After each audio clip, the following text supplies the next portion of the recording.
Mr. Abe Bonnema, you're the marketing director of ACES Space, and you have been here International Astronautical Congress exhibitions already for years.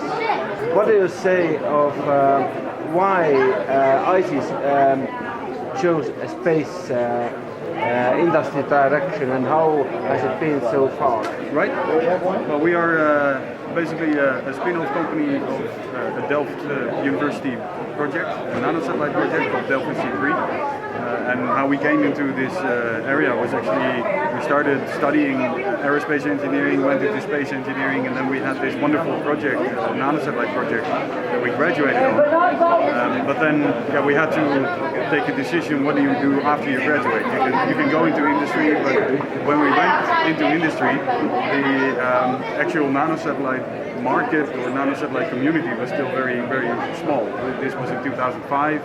I graduated in 2005, and then there were only a few nanosatellites. So we had either a choice to go into the more traditional space industry, or say, why don't we try and do this commercially with the guys who also were working on the university project. So that's how we started the company. And now you are doing in-house almost, or one could say every subsystem of small satellite, including putting customer satellites on board the rocket and send them to the space. With regards of this, what would you suggest for the young space company engineers to enter into this quite not easy market? No. So when we started, there was no market really. We needed to grow the market together with our other fellow young companies around the world. And if you look at the market now, there's a lot more development. There's a lot more systems that are already being developed by universities and then grown into companies and made sure that you can either buy them or develop them further. I think if I look at a young company now, if you start, it's very important to focus on a niche, to make sure that you pick one of the areas that you're really good at, and you stick to that, and make sure that you get the best in what you do. We deliberately chose to basically do everything, which is also great, and a great way of being able to build our own missions and build our own launch services. But it does require a significant group of people, of course. That's why we had to grow the company to almost 60 people that we are now. So that takes a time.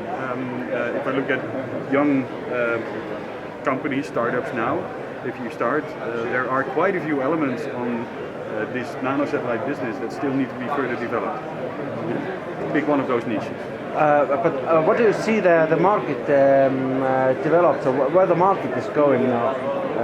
I think in the recent years we've really seen a boost in commercial applications, making use of the technology that we as a community developed. And that will take off further. So we see Earth observation with these nanosatellites. We will do tracking and tracing with nanosatellites. So real applications that rely on multiple nanosatellites. And then with multiple, there can even be hundreds. And that opens up opportunities that nobody has even thought of before. Thank you very much, Mr. Bonnema, this insight. Thank you. Thank you. All right.